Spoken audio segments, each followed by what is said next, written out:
Welcome everyone to what is our second live growth hack Q&A here in the Accelerate with Aziz community. Thank you for joining us, being part of this wonderful movement as we help each other grow our identities, our context, our skill sets, and most importantly, our businesses. And remember, as I said last week in the Q&A, if you want to have more, you need to be able to do more.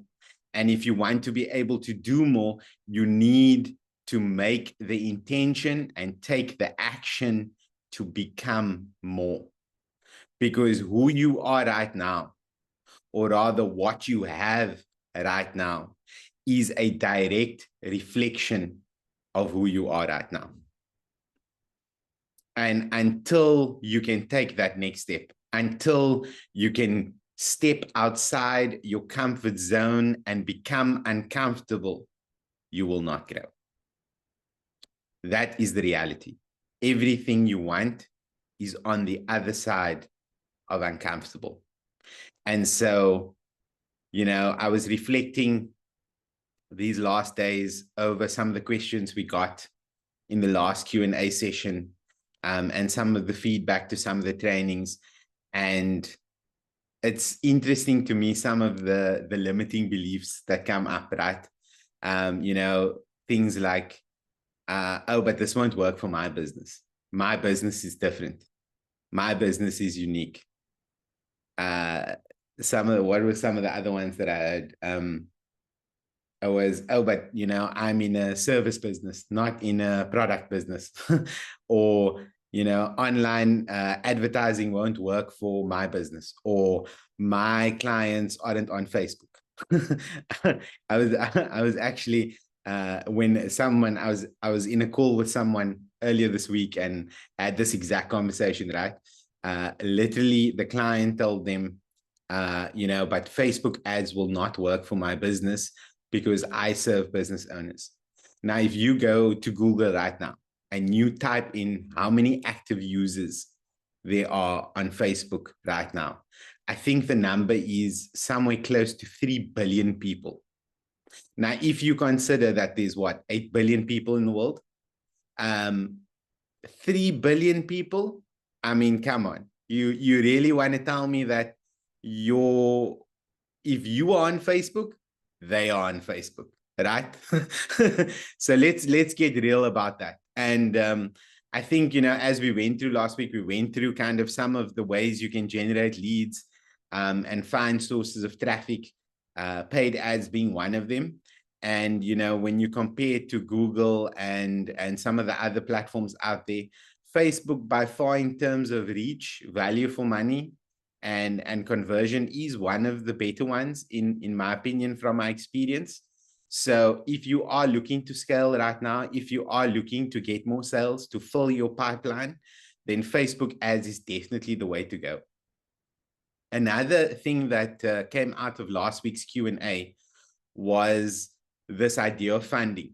One of our viewers wanted to kind of understand what's possible in terms of the funding universe for businesses. And the answer is it depends, right? It depends where you are in your business. It depends where you're located. And that will determine what the options are available to you and what the criteria are for those options. But what I'm going to do today is I'm going to kind of go very generically over what the different options are. And then it's obviously up to you to then get resourceful and go and find out what are the relevant options for you right now in your location. So the first option that I want to discuss are, traditional kind of business loans, small business loans. And these are really popular in places like the US. And it's a bit more difficult to get access to loans, business loans, in places like South Africa, because often the small businesses that are looking for traditional bank loans here are not developed enough to be able to qualify for funding. And so the banking system in South Africa now is one that is really, what's the word? It's not really there for the small business, right?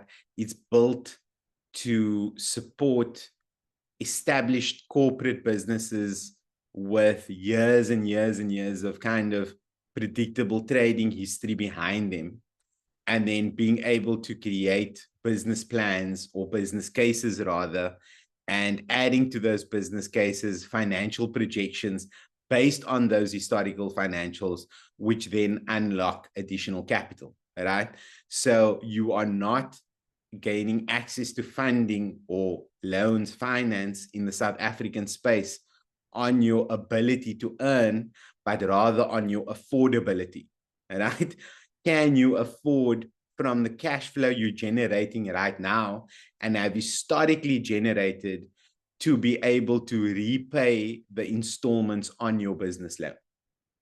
So if you are a new business, if you are a young business, then it is pretty difficult from a traditional bank loan perspective to access funding in South Africa.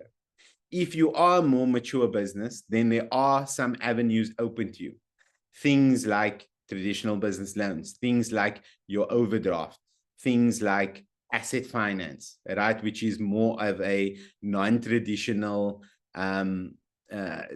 loan that is based on some kind of collateral, some kind of security in terms of your plant and equipment that you can provide to the bank against the capital that you are seeking.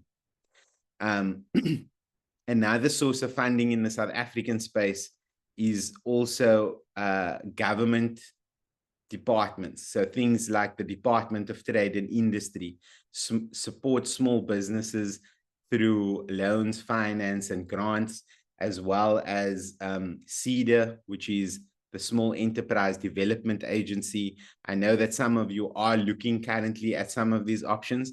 There are verified options, that there are opportunities to unlock capital from these departments.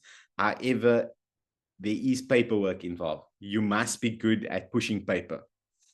Because it's all about the details, all about filling out the applications correctly. I was actually having a conversation with someone the other day, and they said, took them about 3 months to be successful in their application. And what started off as a one-page eventually turned into a file kind of this thick, right? And oftentimes you are in a position where you need to kind of outlay capital upfront, and there's reimbursals in place. But there is opportunity there. Another great opportunity that I do know in the South African space is the ability to be funded or gain reimbursement for trade missions. So oftentimes in places like Dubai, all over Europe, in the US, there are trade missions that go out, for instance, with the Department of Trade and Industry to these different conferences and trade expos, and you can then gain access to funding to be part of these events on a reimbursable basis, right? So again, none of this is financial advice. Please, this is just from my personal experience. And if you need financial advice, please contact your accountant or your financial advisor, right? So let me just get the disclaimer out of the way. So those are kind of some of the funding options that are available. And then there's, of course, getting creative about it as well. And I think the earlier on your business, the more creative you need to get. So there are things like vendor finance, where you have a strategic partner who happens to be a supplier to you and happens to have a much bigger balance sheet than you. And so in certain situations, when you're seeking funding from a third party, you can negotiate agreements where you can borrow their balance sheet to collateralize the transaction. Alternatively, they can back the transaction for you using their balance sheet. And then, through your ability to earn, you are then able to pay them back. So that's another way to do it. But that's all kind of on the finance side of the scale, right? Then on the private capital side of the scale, there are things like angel investors, venture capital, private equity, right? So angel investors are generally individual investors who have, through trade and industry or generational wealth, accumulated significant net worth and are looking to put their money to work in some ways, whether it be through certain industries where they have particular expertise, or if they're just choosing to be a financial partner, they can come in as an equity partner into your business and take the risk with their capital in order to help you grow the business. And you kind of become the jockey and they become the capital, right? Venture capital, very similar, except that these are institutional investors. So they are not investing off balance sheet. They are investors who are essentially taking monies in raising capital from institutions like pension funds, endowments, family offices, and then deploying that capital over a certain period of time, usually 3 to 5 years, and looking for an outsized return, right? So venture capitalists are normally looking to back unicorns. So the kind of industry standard is triple, double, double. So when they look at a business, they're looking at things like, what is your total addressable market? What is your go-to-market strategy? Have you found product market fit yet? How are you going to scale this business? How qualified are you to scale this business? And can this business triple revenue in the first year, triple revenue in the second year, double revenue in the third year, and double revenue again in the fourth year? Because the venture capital game is not about profit. It's about revenue, right? Then private equity investors are kind of more mature investors. They aren't looking for the 10x returns. They aren't looking for the unicorns. They're essentially looking to support businesses on their journey over a 3 to 5 year period, again, from kind of mature growth stage into some kind of exit, whether that be to a sale, through a sale to another competitor, or in most cases through listing on some capital markets exchange somewhere around the world. And that's how they make their money. And so out of all of these, I have the most experience with private equity investors. And, they are widely used in the global market. I know that in South Africa, the experience that I've had here is that people tend to not want to part with equity. It's just, there's something about letting go of control and ownership that doesn't sit well with him. And so 9 times out of 10, they will normally choose the debt route. That's just kind of how it is. So that's private equity investors. And at some point in your journey, you might need to seek a capital partner to fund your growth. Having said that, if you take a look at the strategies that I've provided you with in the trainings, in the Accelerate Aziz community, these strategies will empower you and enable you to be customer funded. And so a great example of this is ClickFunnels, which is run by an influencer and entrepreneur called Russell Brunson. And he's, if I'm not mistaken, one of the largest privately owned software as a service companies, enterprise companies in the world. And the reason for this is that he is customer funded. He's built his business model with offers that are high ticket, that are sticky, and that have long lifetime values, to the point that he makes enough profit margin to fuel his own growth. And I think that's one of the things that we get wrong a lot as entrepreneurs, is that we are so desperate to make the sale. We're so desperate to hit our end of the month, not targets, but non-negotiables, right? Paying rent, paying payroll, that we are willing to sacrifice profit at any cost. And okay, wait, we got some questions coming in. So let me just stop my train of thought. So there are private debt investors.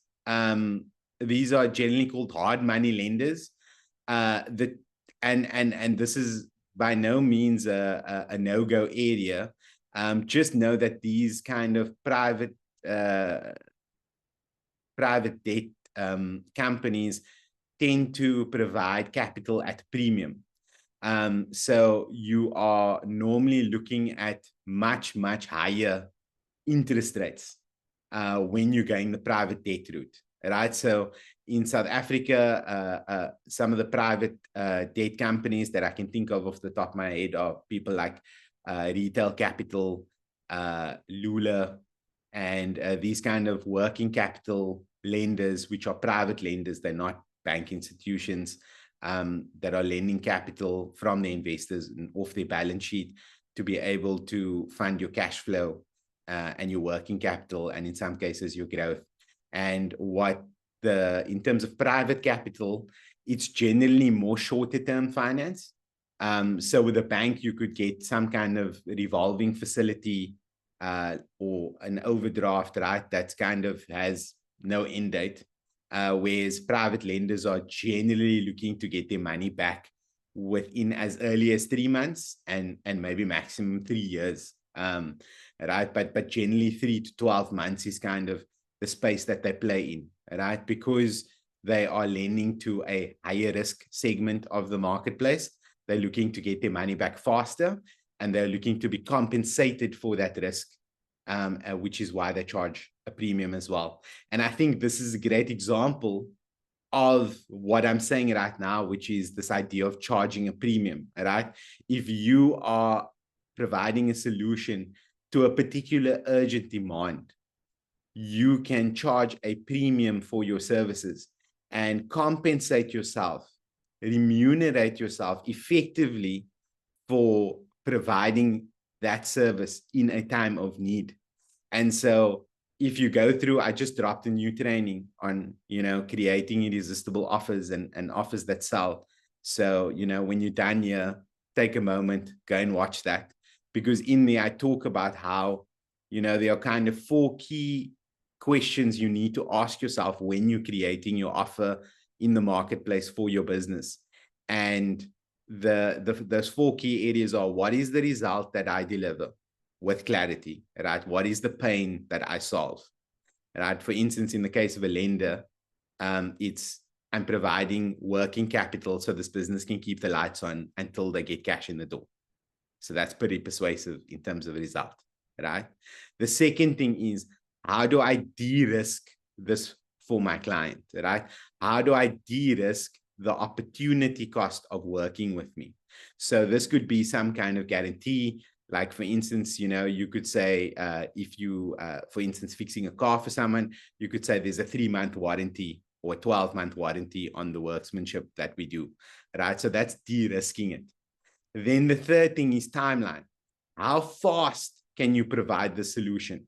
How urgent is the need or the pain that you solve, right? So, for instance, someone in the software space could say, you could see results from implementing our software, as fast as the first 7 days, with significant savings within the first 30 days, right? So that is another factor which must be included in your offer, right? If you can turn around your service, for instance, if you're taking someone's car in for a service and you can say, same day in and out, that's much more persuasive than, you'll get your car back 7 days later and we don't provide you with a courtesy car. Who do you think the guy's going to go to? Who do you think the girl's going to go to, right? And then the fourth thing is really about taking away the friction, taking away the effort and the sacrifice. So how can you bring to your offer some element of convenience, whether that be, 24/7 on-demand support, done for you, plug and play, right? It's a complete concierge service. We collect your car, wash it, and drop it when it's done. How do you remove the friction points that people hate about the type of offer or service that you provide? Look at those pain points. And if you add that as value adds to your offer, so just by answering these 4 questions, creating the result, de-risking the opportunity, establishing the timeline, and removing the friction of pain and sacrifice, you can already command a premium for your service. You will be seen as creating an experience which is detached from the marketplace. And because you detach from the marketplace, it's now apples and oranges, right? Because now they can't compare you anymore to, you know, the shop down the street or the shop next door, because the service that you deliver is completely different. So that's I think important, and something that you should go through in the training. The other question here is about sticky. And so what I mean by sticky is that whatever your offer is, it's a great hook, right? It's persuasive, it's irresistible, right? It's something that people want, and once they have it, they want more of it.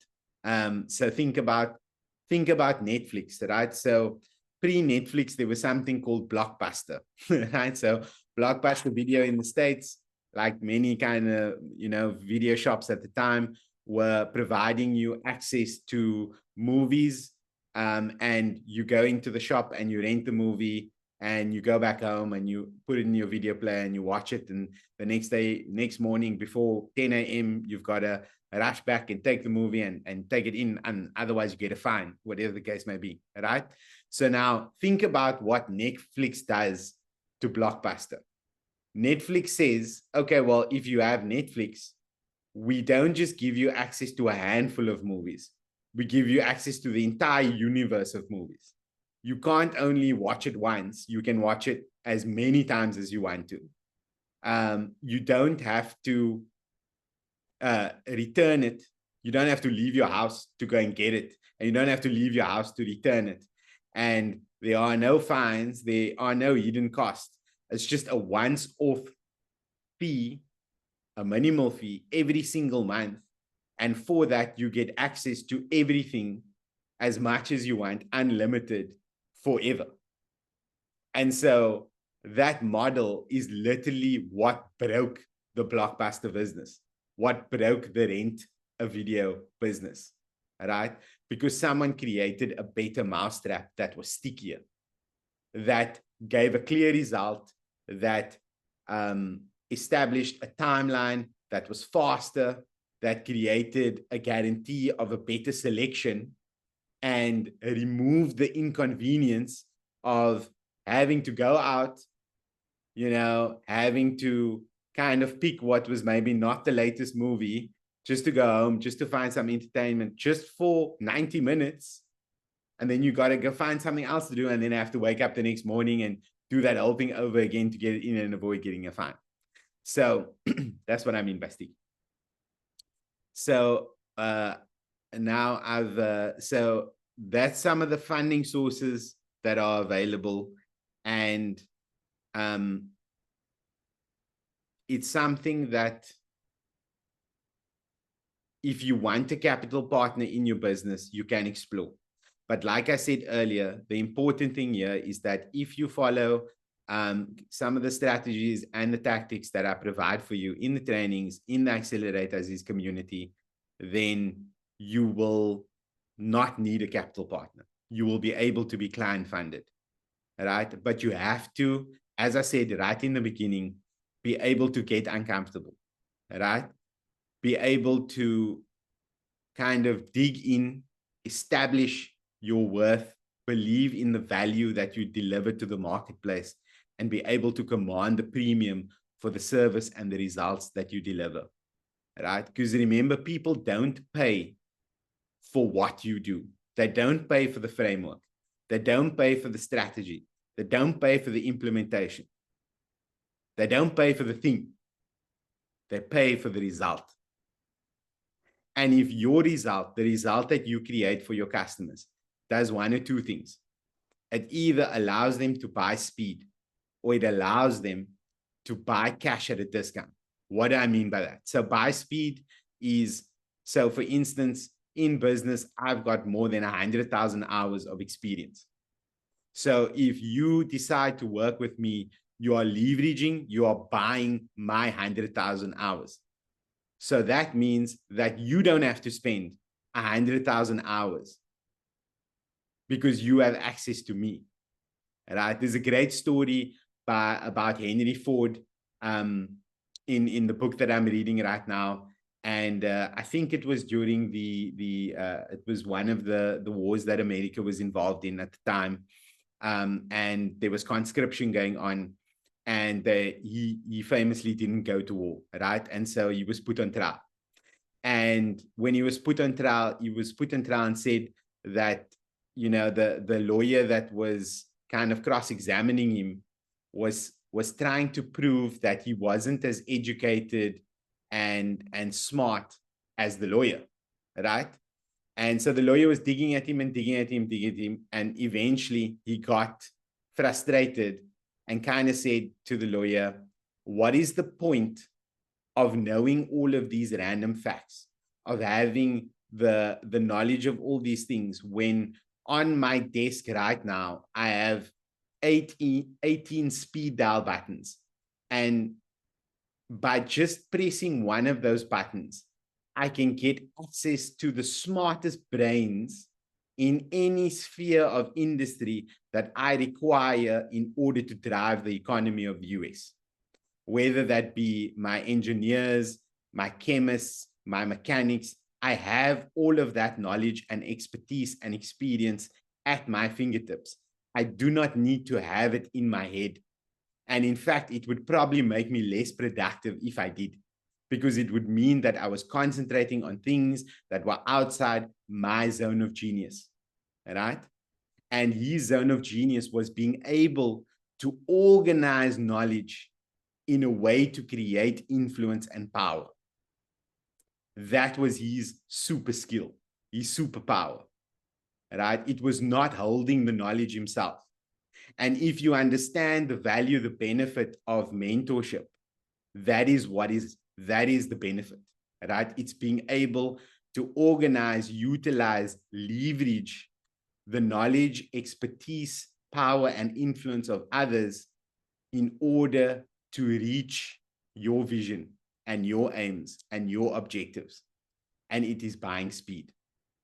What I mean by buying money at a discount is, if I generate for you, if I give you the strategies, the tactics, the frameworks to be able to generate $100,000, to be able to grow your business by $100,000 month in and month out, then to compensate me $10,000 for doing so is buying money at a discount.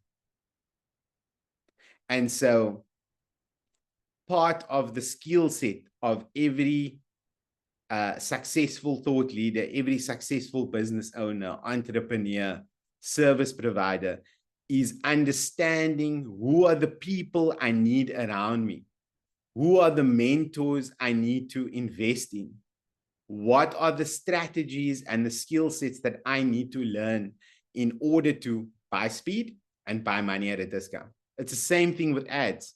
If you can gain access to an ad strategy that equates to you putting $1 in and getting 5 out, that's buying money at a discount. I was speaking to someone earlier. They got to 7 figures, right, without running ads, completely organically. And throughout that 7-figure journey, they were kind of spinning the story of pride of how they'd done it organically, how they didn't need ads, how they had found a better way.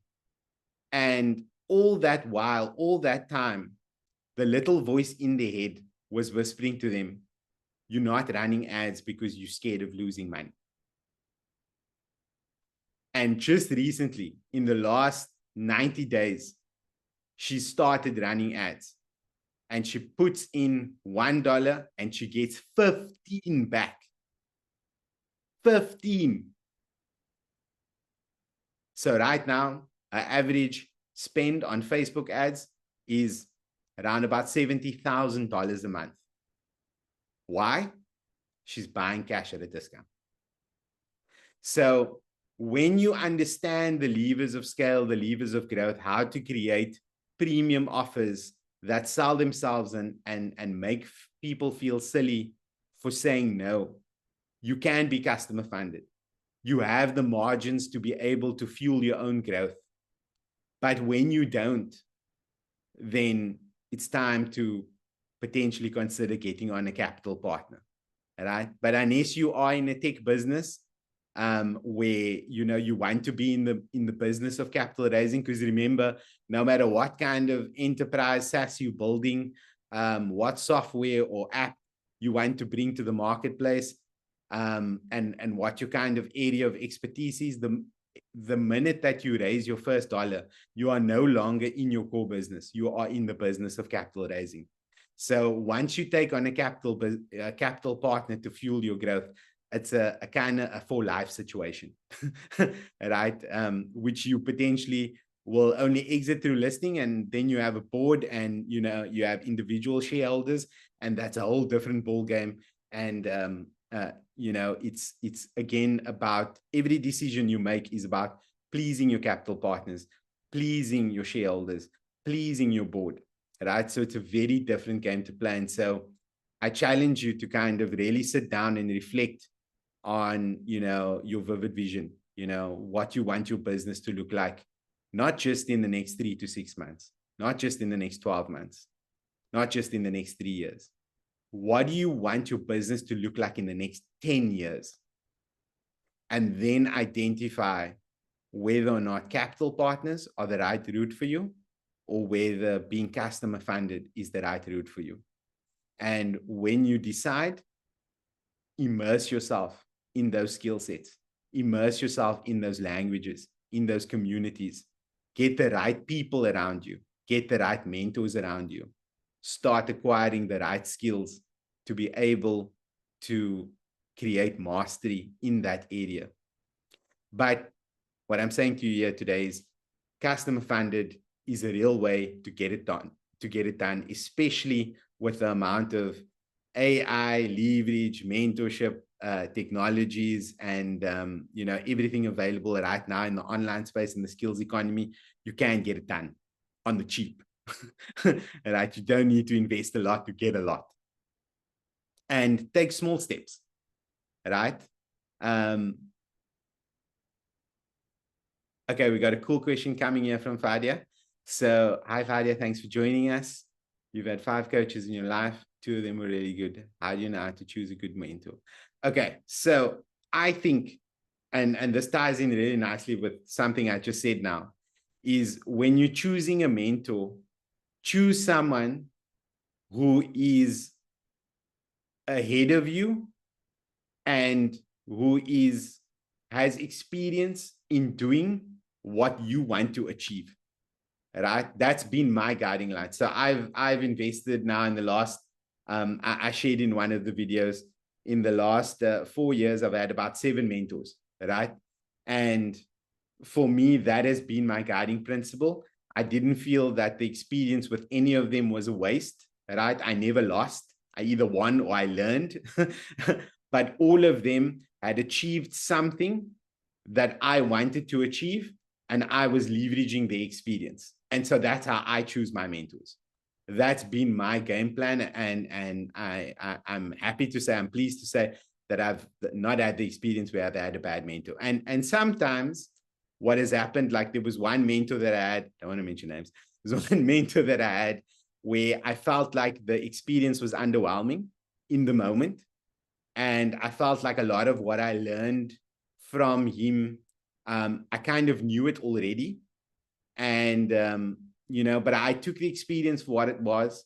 I accepted, I was present in the moment, I did the work, I committed to the actions. And funnily enough, that was now, what is it now? 2024, June. That was probably 2 years ago. And probably about 6 months ago, I started to get the value and the return from that mentor. And I mean, I worked with him 2 years ago, and I haven't worked with him since. But I started to utilize some of those strategies. The opportunities arose for the solutions that he provided. And I was able to apply some of that thinking, some of those strategies, some of those tactics to create some of the results that I'm getting right now. So, sometimes, like I always say, value is not one directional. It's not linear, sorry, right? So you know, oftentimes there was a time in my life where I was frustrated because I believed that if I provided value in one direction, I was looking to receive value in return in that same direction. And life doesn't work like that. Right? Is the teacher's note here. Right? Value often comes from unexpected places in terms of return of value. So when you give in one direction, don't expect to receive in that same direction. And don't put a timeline to it, right? Because it's random, unfortunately. And so what that also means is don't get despondent when it doesn't happen right away. I'm glad I could help on that one. That was a hard learned lesson. And often that's kind of the fear, right? When working with a mentor, when taking the leap, when going over the line, when making the investment, you know, is that you kind of feel that heart racing, and you start second guessing yourself. You get that imposter syndrome. You get those limiting beliefs saying, you know, is this the right thing? Is this the right investment? Will it work? And at the end of the day, all of those things, all of those fears and beliefs resonate from the fact that we actually are not comfortable taking accountability. We are not comfortable saying, I'll be resourceful. I'm going to make the most of it. I'm going to create the return no matter what. Right? Because we are used to being able to, you know, outsource something to a service provider. And if they fail, it's their fault. And we point the finger at them and we blame them and we play the blame game and we say, no, it's not us, it's them. Right? And that's the scary thing about mentorship, coaching, advisory, is that we have to take 100% responsibility. We have to take ownership of our actions and say that if at the end of 90 days, if at the end of 12 months, we don't get the result, it's not on them, it's on us. And if we approach it that way and we take that ownership and responsibility and accountability, we will get the results we're looking for, because we will take the actions necessary to create the results. Because like I said in the last Q&A session, if we do nothing, nothing will change.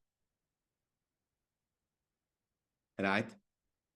Then something else that I wanted to touch on, just to kind of switch gears a little bit, is another question that came up at the end of the last session, was this idea of, you know, I was talking about raising your prices and, you know, charging a premium and high ticket and all of these things. And someone said, you know, but, you know, we need to survive.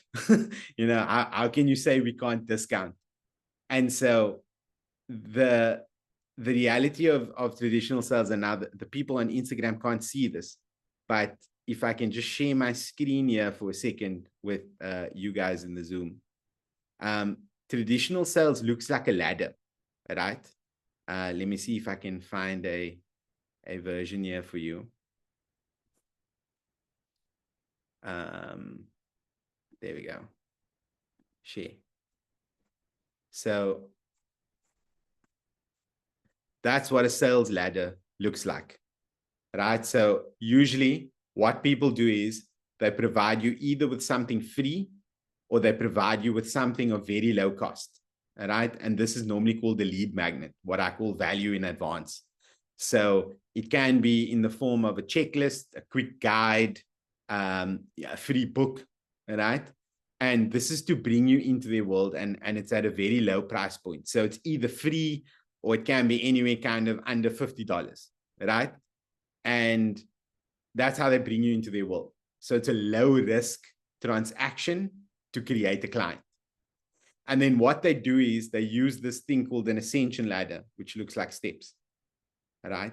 To be able to grow your value as a client, right? So they're looking for you to make additional purchases, right?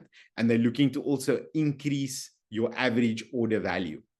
So what was originally something you clicked on because it was free, now turned into $37 because they added shipping. Then there was an order bump for maybe an audio version if it was a book, right? So now $37 became $70. And then eventually, you know, there's a what they call a one-time offer on the back end of that, which is maybe as high as, you know, $497. And then, on the back of that, there might be some kind of one-on-one advisory, consultancy, coaching, mentorship, which is, can be anywhere up to like $3,000 to $25,000. All right. So across all of that, the average order value just gets bigger and bigger and bigger.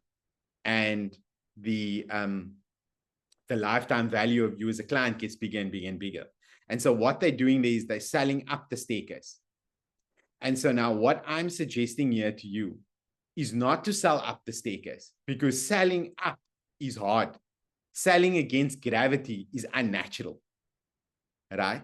What I'm suggesting to you, the pro tip that I'm giving you here, is not to sell up, but to sell down. And so by creating a menu of services of 2 or 3 or 4 options and promoting and selling first and foremost the highest ticket option of what you do, you are then able to sell down, which is much easier, right? Because it creates something psychologically called price contrast. And this leverages, this idea of anchor pricing. And so when I start at $10,000 and you say, no, but I can't afford that. And I say, okay, fine. We can then go to $5,000, right? 50% off, but I don't discount it. I take stuff away, right? So instead of the concierge service of, so say we're a car shop, right? So the high ticket version is 10,000, and for 10,000, I'm going to collect your car for you. I'm going to give you white glove treatment. I'm going to bring it in. I'm going to return it back to you on the same day. It's an all-included price.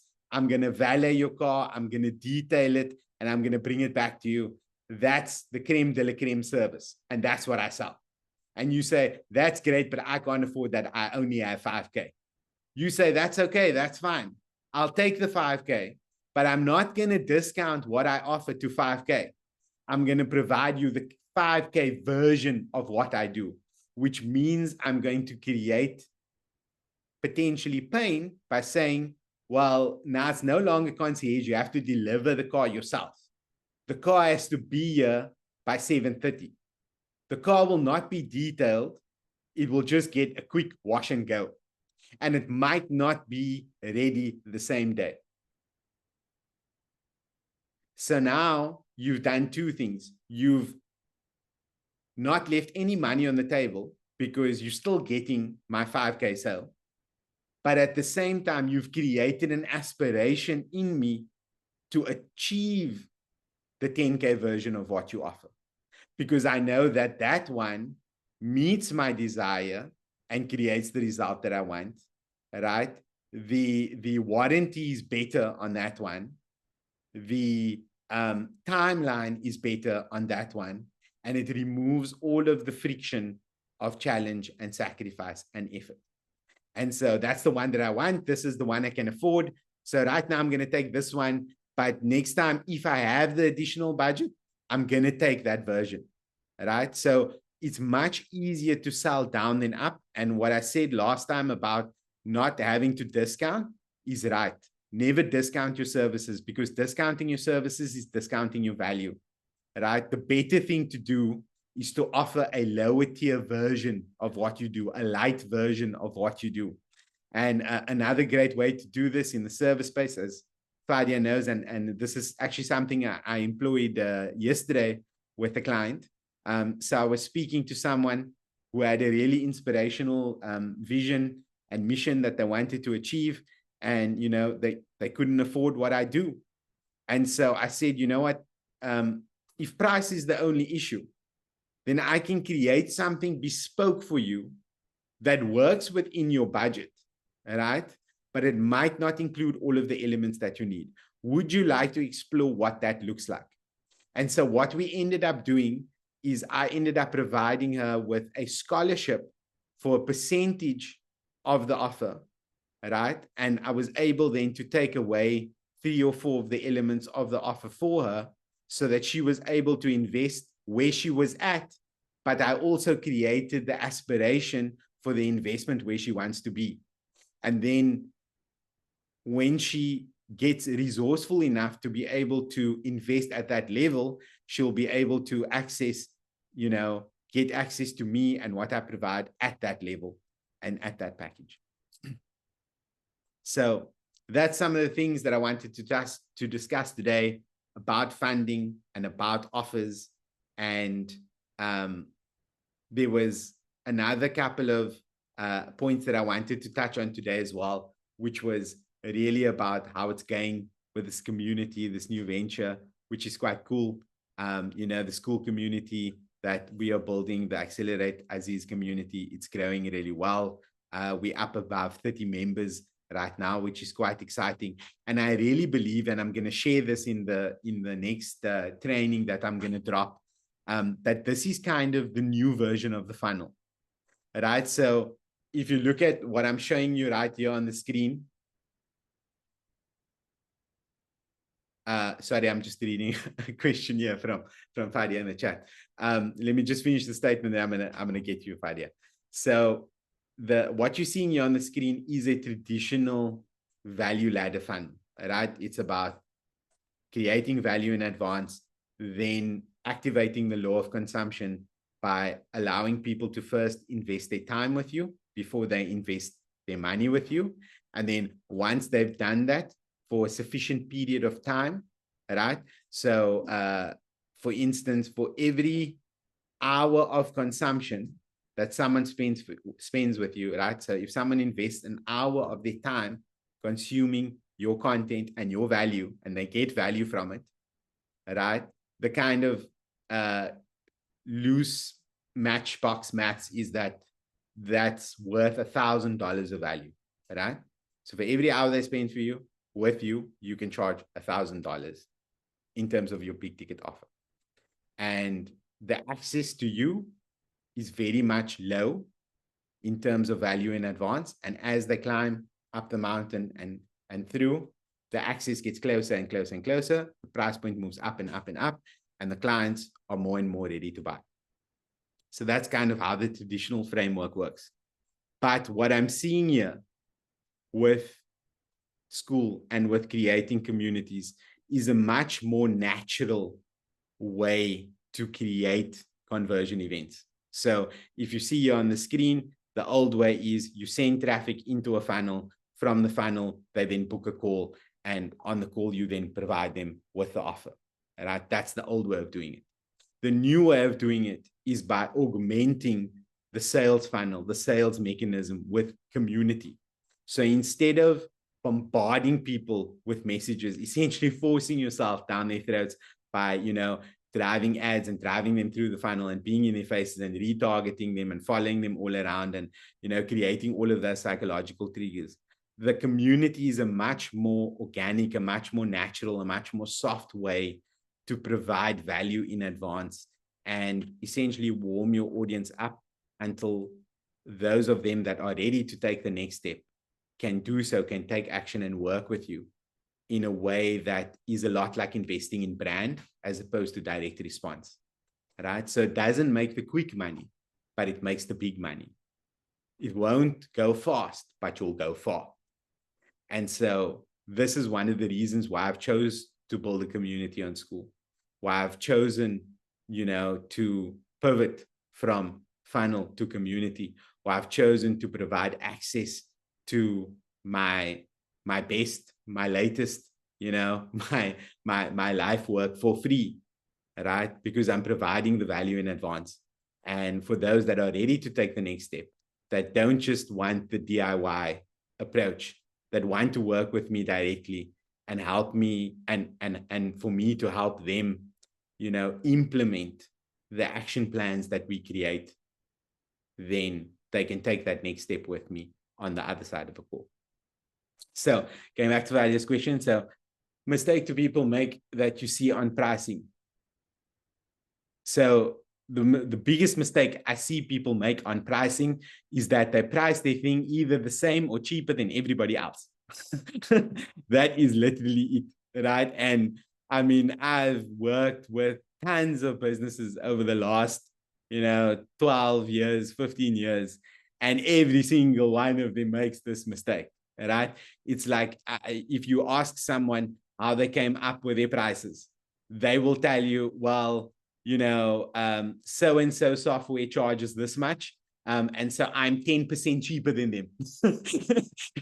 You know, that's literally their pricing formula. So if you want to know what the real answer is, when someone asks you, how did they come up with their prices? This is the answer. They sucked it out of their thumb. Right? And there is no formula, right? And because there is no formula, I guess, you know, people feel more comfortable. Like we said, you know, people are stuck in their comfort zones. They feel more comfortable, you know, going with the herd, going with the pack and saying, okay, let me put the guardrails up. If everyone else is charging this, I'm just going to charge this too and be slightly cheaper so that I'm, you know, the perfect commodity that is like, you know, I actually talk about this in the video. Claudia, you can't see this. This would be great for you to see. But I talk about, you know, you get 4 types of buyers. Let me find them. 4 types of buyers: cheap buyers, difficult buyers, sophisticated buyers, and players with money. Now, when you charge the same as everyone else, you only attract difficult buyers, right? The people that are going to hound you for every bullet point on your menu, every drop of service that you can give them. They're going to try and WhatsApp you or text you after hours and try and, you know, push their way in where they're not supposed to go and just try and get everything they can out of you. You know who they are, right? And then the cheap buyers are the ones you're attracting when you're the one 10% cheaper than everyone else in your commodity market, because you are same, just cheaper, right? And they're going to nickel and dime you for everything you're worth. And so when you commit to premium pricing, when you commit to charging high ticket and detaching your value from the marketplace by being so far price contrast with everyone else, people understand that you must be something different. Subconsciously, psychologically, they cannot place you in the same group as the rest of the herd. Because if you charge that much more, it can't be the same.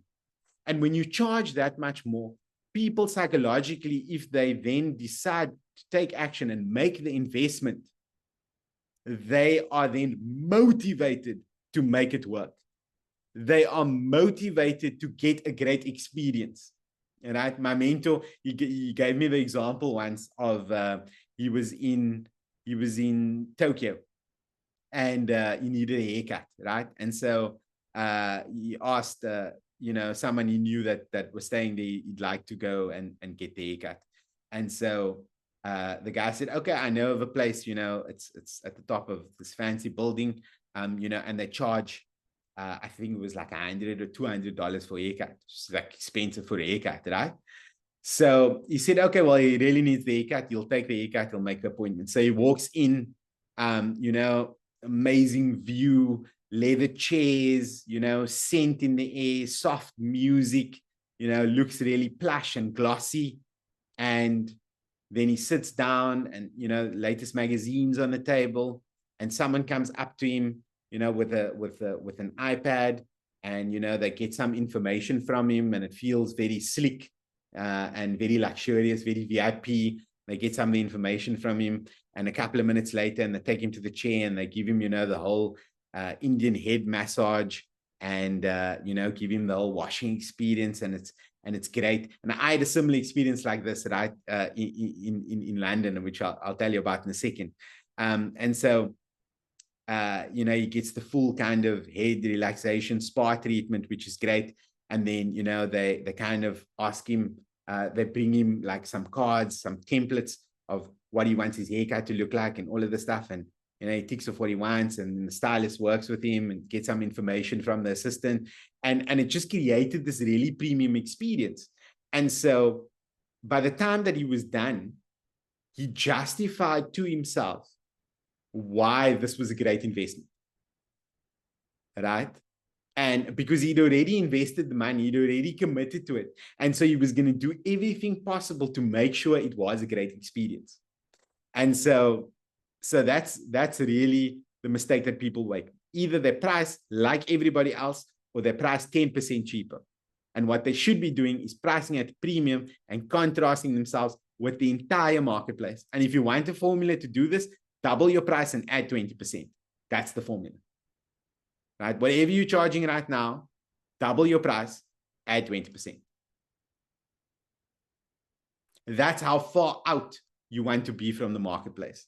That's how you create premium positioning in the marketplace. And that's how you guarantee that you leave the least amount of money on the table possible. Because everything from where your competitors are till your price point is yours in sale and profit.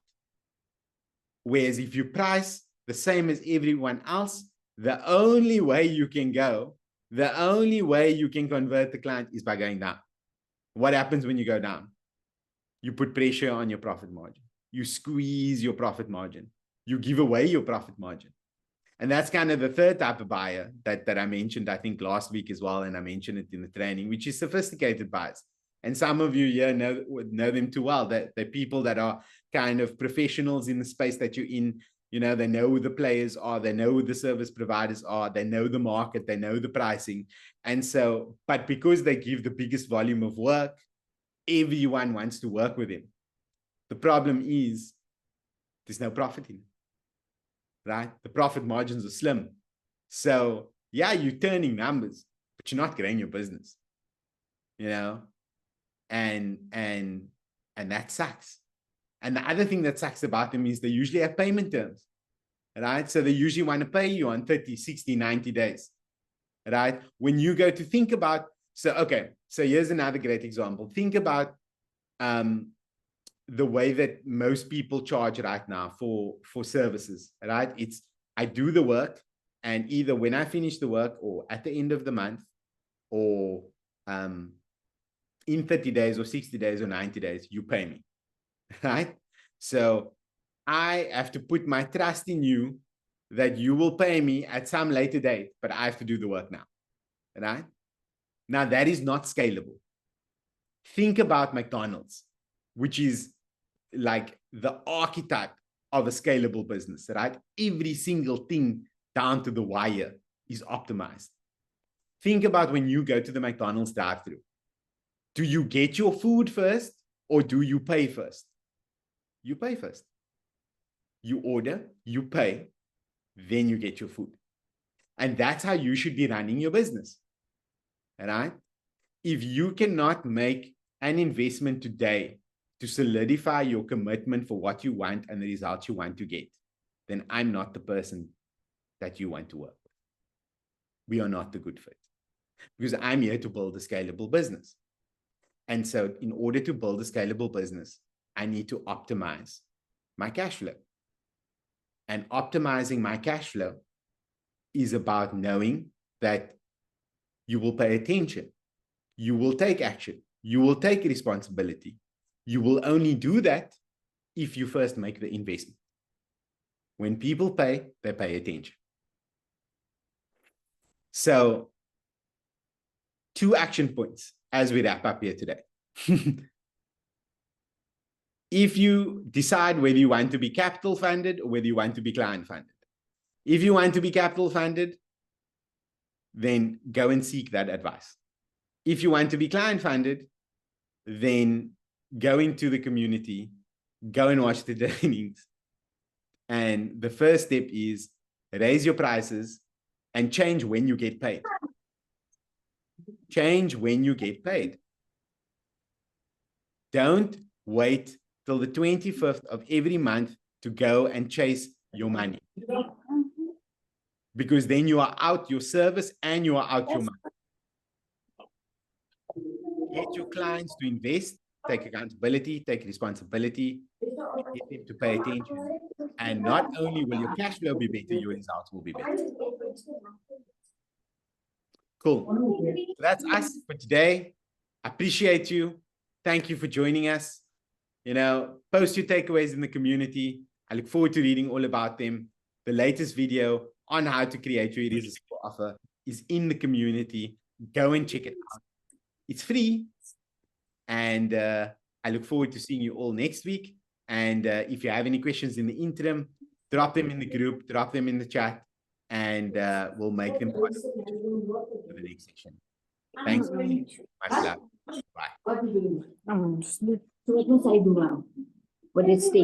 Give me a tray, I said.